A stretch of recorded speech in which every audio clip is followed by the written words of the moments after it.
grade 3? Good morning! Please remain standing for our prayer to be led by Mr. J. Eric Ugalano. J. Eric Ugalano, may I request, please come here in front to lead our prayer. In the name of the Father, the Son, and the Holy Spirit. Amen. Before you take your seat, please pick up all the trashes under your chairs and arrange it according to its columns. Very good.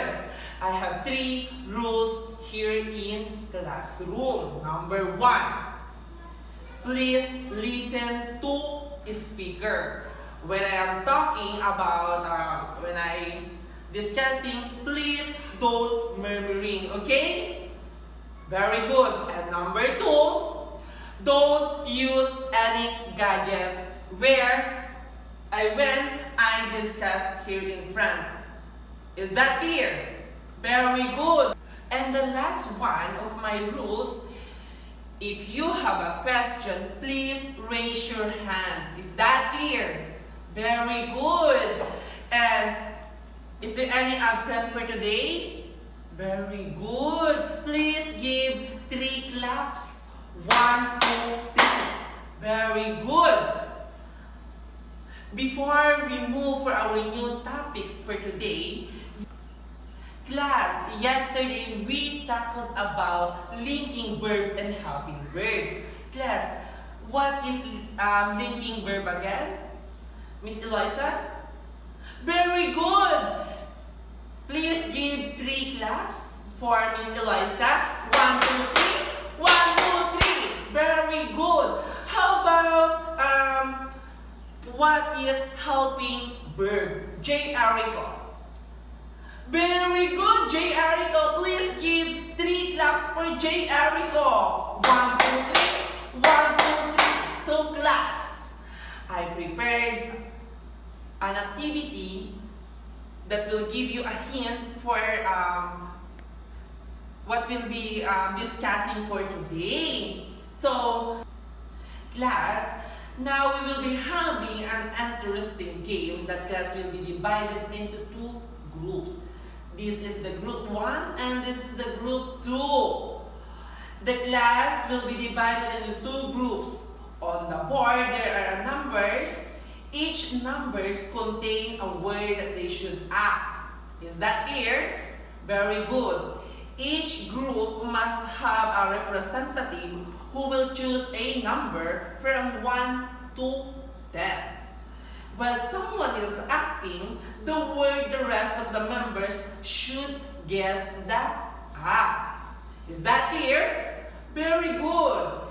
Each will be given a 3 seconds guess to correct the word.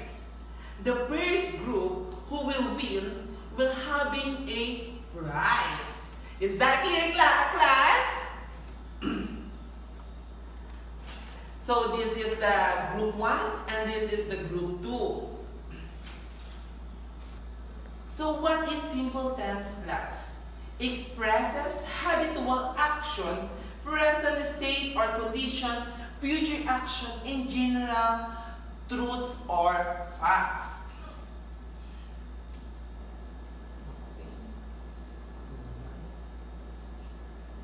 So now class, I will discuss it one by one. What is habitual action? So class, what is habitual action? Uses refer to the repeated or regular action and it usually used with adverbs. Words such as every day, always, often, daily, and frequently. So I will give an example. The grade 2 pupils pray every day. So that the habitual action is every day. So now class, do you understand what is simple tense of the verb? Is that clear? Very good. Is there any question? Very good. If you don't have question, please bring out one whole sheet of paper. So class, this is the directions of your activity or quiz today. Select the correct simple present tense of verb inside the parentheses to complete the sentences. This is the question number 1. Are you ready? Okay, question number 1. My brother watches TV every day. What is your answer between watch or watches? The second question is, the class starts at 8 o'clock in the morning. What is your answer between start at 8 o'clock in the morning? Question number 3. Stone is or are hard. This is your option. Is or hard.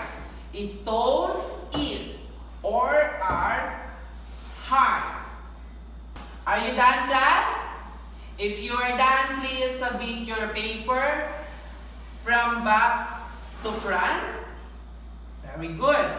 So, please bring out your notebooks, and this is your assignment for tomorrow.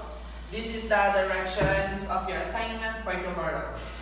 Write the simple present tense of verb. Okay, class, that's all for today. Goodbye, class.